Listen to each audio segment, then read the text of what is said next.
welcome back. My name is Juanita.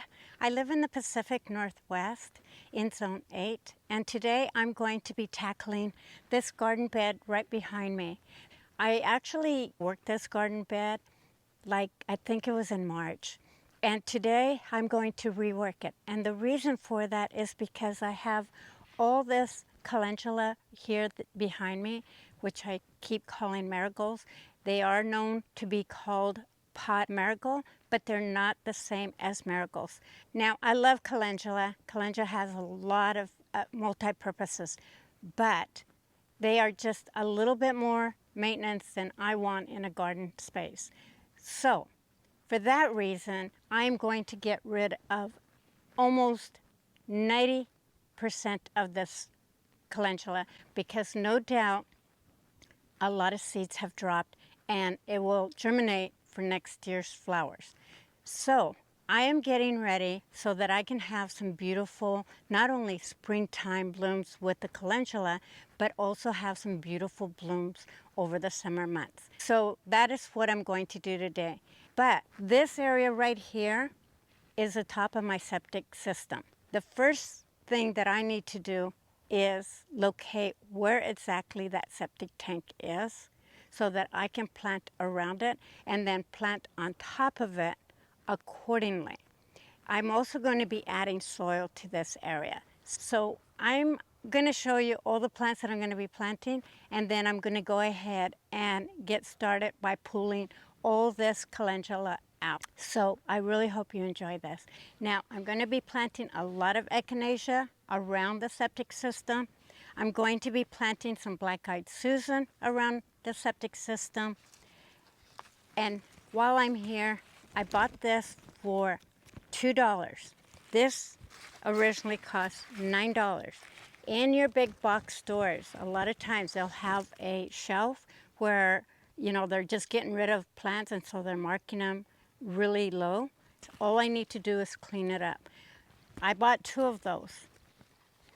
And this is what it looks like after you clean it up. This will save you a lot of money if you just look for plants that are doing really poorly that they have in their sale rack. So these are black-eyed Susans. These are going to go around it. I'm going to be planting lavender, and if I can, I'm going to do sedum because it makes it for really great ground cover. I'm going to be planting some yarrow. I'm going to be planting Achillea melania, and I'm not sure if I'm saying that right, so I'm going to put the name down.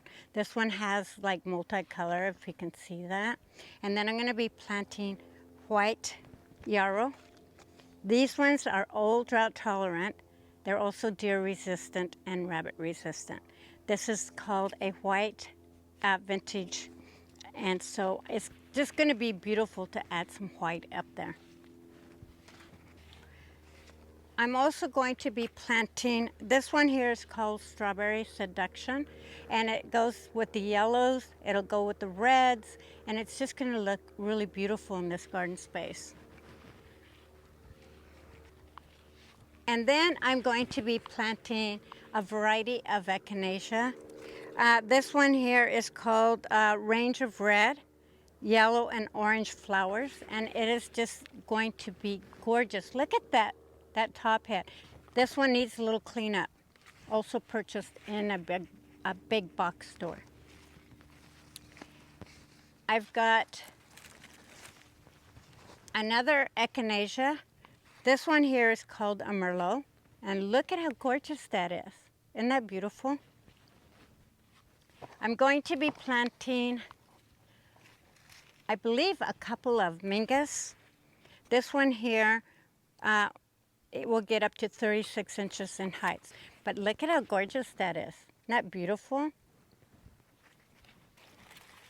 This one I bought at a big box store, and I just broke off one. But isn't that gorgeous? This is going to bring in a lot of fall color. And I'm not 100% sure of the height, but I'm going to guess 2 feet in height. And this one here is called a Helihoppus Yellow Spider. That is going to go along with black-eyed Susans and the yarrow. But I think it's going to be gorgeous, especially for fall. See, that's another Mingus. And then I'm going to be planting 2 to 3 of these sweet sandias. These ones here are going to get, what I think, 19 inches at the full height. When they first come out, they come out kind of pink like this, and then at the as they get older, they get this little green. But these are just absolutely gorgeous. Even as old as these flowers are, aren't they gorgeous? And then I just love this, cone that is going to bring in and pop with all the oranges and yellows that are going to be in this garden bed. Let's see. I think I talked about this, but I can't remember. There's so many plants here. But on top of my septic system, I am going to be planting some Lithodoria. Lithodoria is one of my favorite ground covers because it blooms and it has these beautiful blue flowers, and it just makes it for a gorgeous ground cover. I do have some silver beacon already in place. I'm going to show you that, and I'm going to also share why it's not doing so well.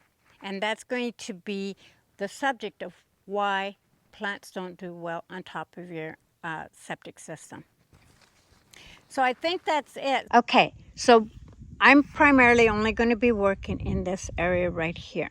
This is where all the pot marigold calendula is. I also have some Sebastian iris. Sebastian irises are perfectly safe. The calendula obviously is safe. The hardy geranium is safe. However, the previous owner planted a cow lily. That is absolutely not safe, not even near your septic system. Even if it's encased in concrete, if it has any crack, it's going to seek for water, and so that is not safe. But I cannot pull it out right now because it's right underneath this hardy geranium. So I'm going to wait until fall, and then I'll pull it out. But that should not be planted. I have some orange stone cropseedium that I brought from my Portland home. Those are perfectly safe to plant. I have black-eyed Susans here, which are perfectly safe. I also have some in this side, and I will explain why these ones don't look also well in comparison to those. Up above, on top of my septic system right here. So this will open up. This will also be an area where they'll want to look into because the cap will unscrew. So I have some silver beacon right here. I have a yarrow. I actually planted that. That should never be planted above or anywhere near your septic system because it has a very long taproot and it will seek out for water. And those tap roots are quite strong and could potentially cause damage if there was any cracks on pipes or cracks in the concrete casing the septic system, then that could create some problems for me. I have some Ajula bungleweed over here. That is perfectly safe. The Orangeola Japanese maple, any Japanese maple, regardless of whether it's a dwarf or not, should never be planted on top of a septic system unless it's in a container like this. I have a blue lupine. The roots on this is quite deep, probably one to avoid. Then I have some Sweet Williams over here. These are perfectly safe to keep. So that's pretty much about where I'm going to be planting. So now that I shared all this information with you, I'm going to go ahead and start by removing all the calendula that I'm going to be removing, prepping the area, finding my septic tank, and hopefully I can locate the edge so that I know where I can actually dig and what I can use to dig the holes. And then I'm going to start planting.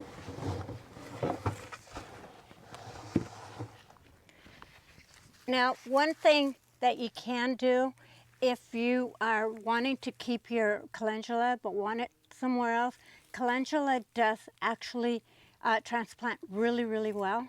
So you can relocate these to another part of your yard, but I'm not going to do that.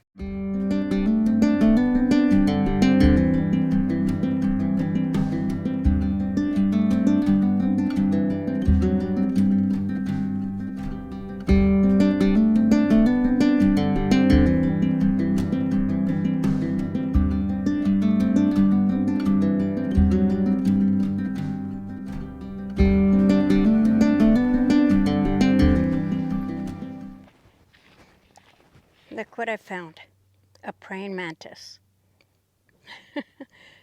He's just like looking around going like, what the heck? Okay, okay, I will put you down. Come on, let's go find you a good spot.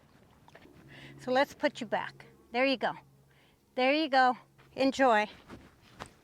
Now I'm gonna try to take out this cow lily. I can see where it is right down here. It's kind of in the middle of the geranium, and I'm probably not gonna be able to get the bulbs out, but I'm gonna try. Well, no, I wasn't able to, which is really too bad because this is actually very pretty. But it cannot be in there, and it will grow back next year. But maybe I'll just buy new geranium next year and get this.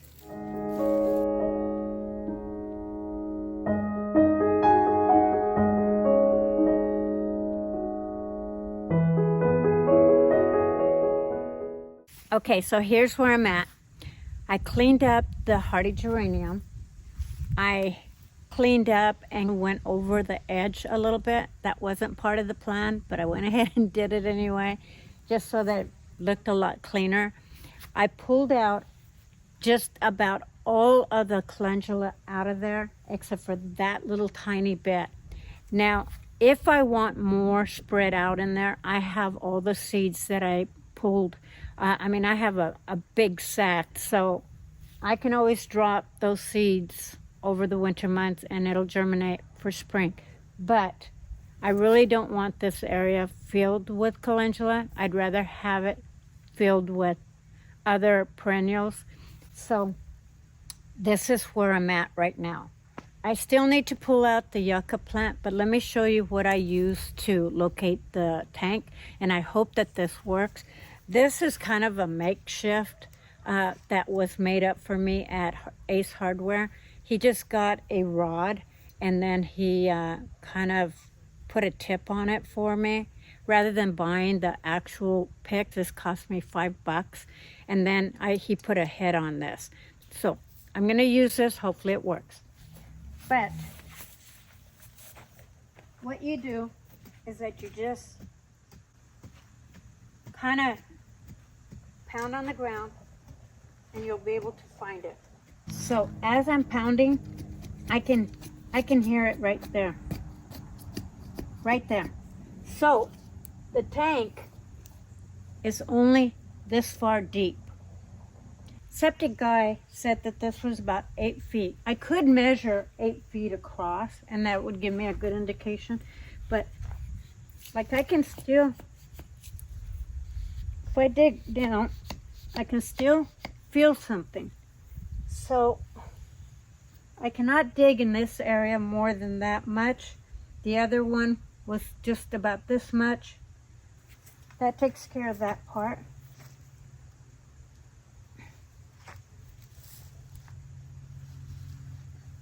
And this, if you can see, I'm able to go way, way, way down there. So this is actually at least a little over a foot. So I know that I can plant there.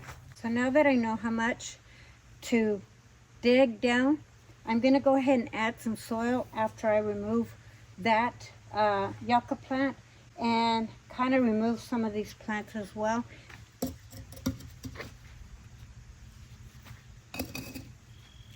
And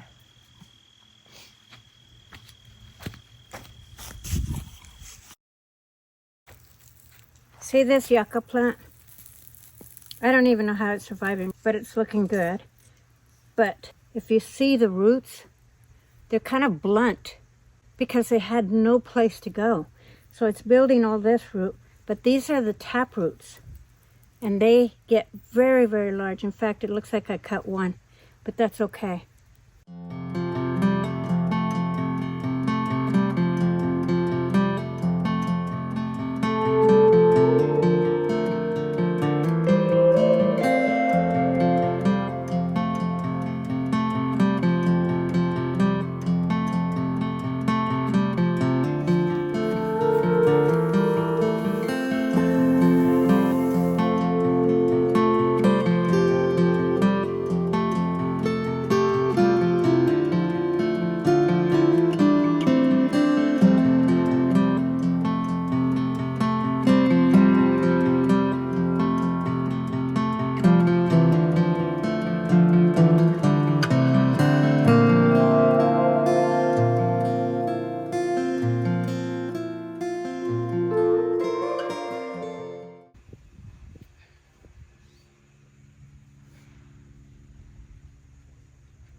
Okay.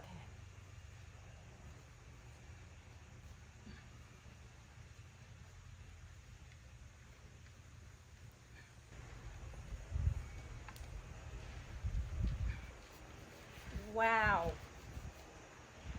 Okay. Oh my gosh. Let me catch my breath.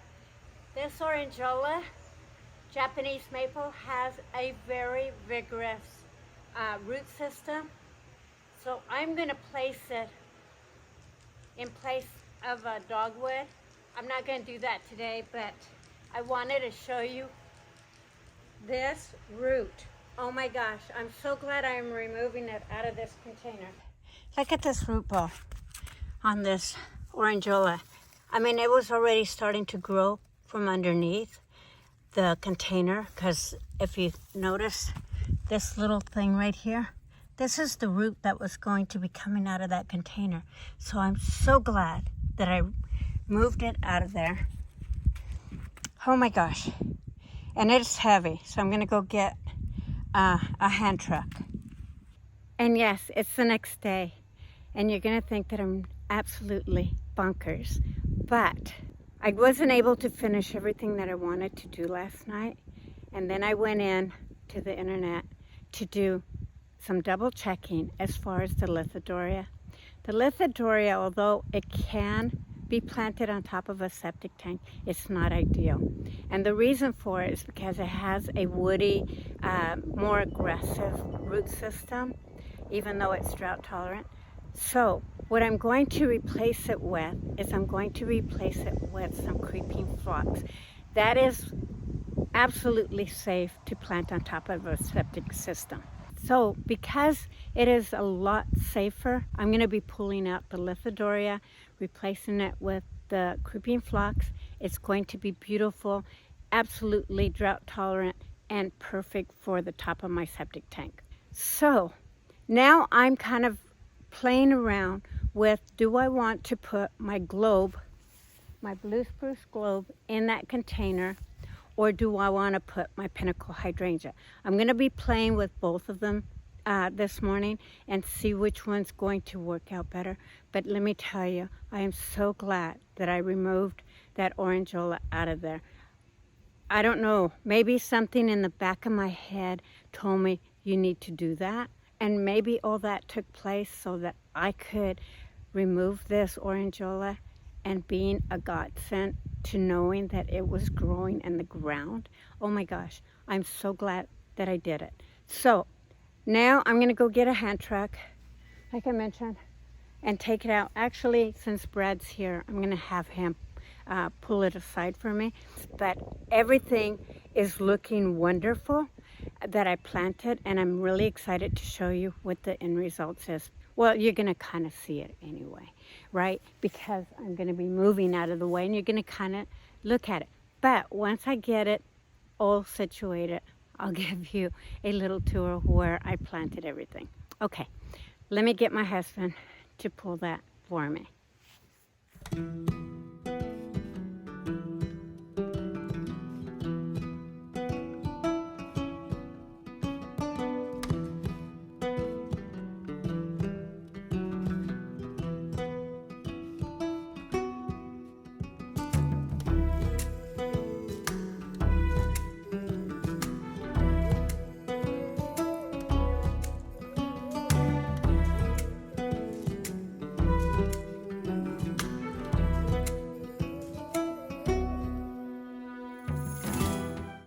That was a lot more work than I was anticipating, but then that just goes without saying. All the jobs that I seem to be doing, they just seem to be simple in my head, but then I start tackling and either the ground is really tough or something fails that, just takes a lot longer. But I'm really happy with the end results. That pinnacle hydrangea was just like the icing on the cake. I absolutely love it. I think it's going to be the best choice. The Japanese orangeola will just go in a different part of my garden and it's going to shine just as well. But for this garden, I think that that pinnacle hydrangea is going to do the trick. Let me know in the comments below. But let me step away. Let me show you what it looks like. I'm going to run through the plants really quick and then I'm going to let you go. Okay, you guys, thank you so much for watching. Doesn't that just look amazing? Okay, so I added 3 lavenders here, 1 lavender there, and 4 lavenders over on this side.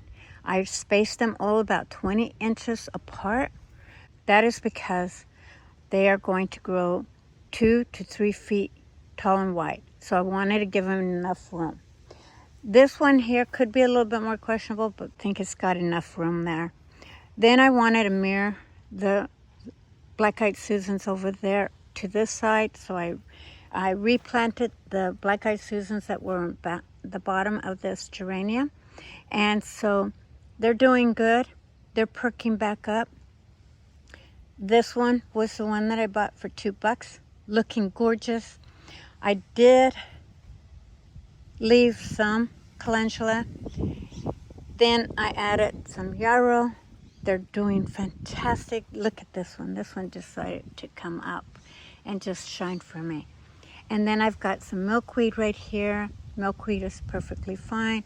The crocosimas, they're very shallow rooted. They're a bulb, so anything with a bulb is safe up here. Hyacinths, grape hyacinths, tulips, daffodils, all that is really safe up and around your tank. This false sunflower is the only one that's really, really questionable.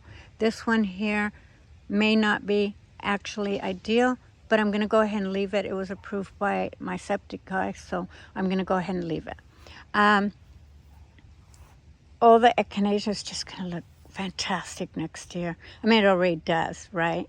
But it's going to even look better. Then I have a Mediterranean iris over here. Any kind of grass, low grass, but do your homework. Don't quote me on everything, because there are certain grasses like, say, Carl Forscher, that is not safe.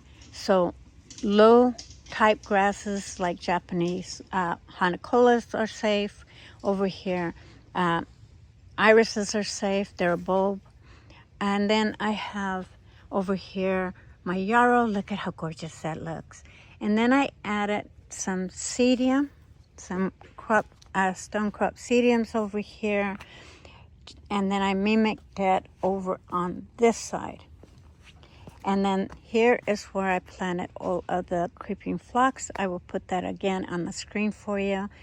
And then I kept the Ajula over here, the bungleweed over here. There was tons of it over intermingled with the calendula, and I pulled all that out.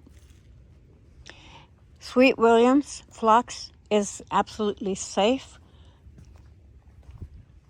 very shallow rooted, so it's very safe. This one I pulled out from over in that area.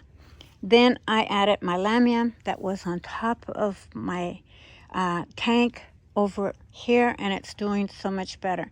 And this is the reason why you know, some plants will do well and others won't, and why it's best to get drought tolerant plants, because again, there's not a lot of space. There might be less than a foot of soil from the top of the soil to the bottom where the tank is, and you're not going to get that moisture. So if you get drought tolerant, then they are not seeking for water, and they will survive a lot better. This blue lupine is not technically safe. My septic guy said could move it if I wanted to, but it's been here since the owners had it, so I'm going to go ahead and leave it. I mean, it could have even reseeded. I don't know, but it was here when we moved in a year ago, and it seems to be okay. The taproot on these are at least 2.5 feet long. So if there's any cracks in the system or the pipes, it could potentially cause damage. So yeah, I may need to move that one. Outside of that, I think everything else is doing wonderful. And then what I did is I added the lithodoria on top of the container here, and that is going to look absolutely gorgeous and bring some blues in here, and I can't wait. And as far as deer are concerned, I'm not worried about deer eating my hydrangea here, because this hydrangea over here blooms on new wood. Doesn't matter if they nibble or eat some of these flowers, it will always provide blooms no matter what. But doesn't that just look gorgeous? Oh my God, I just absolutely love it. I am so happy. And then of course I ultimately added soil, and then Brad went ahead and filled this area up with soil, so it just made it and completed it all. Okay, you guys, I really hope you enjoyed this, and I'm going to be off to our next project, which is going to be our skylights. So I'm excited to finally get some light into my home. I'll talk all about that in another video. You guys, enjoy your day, your evening, whenever time you are watching this, and I love you, and I'll see you on the next one.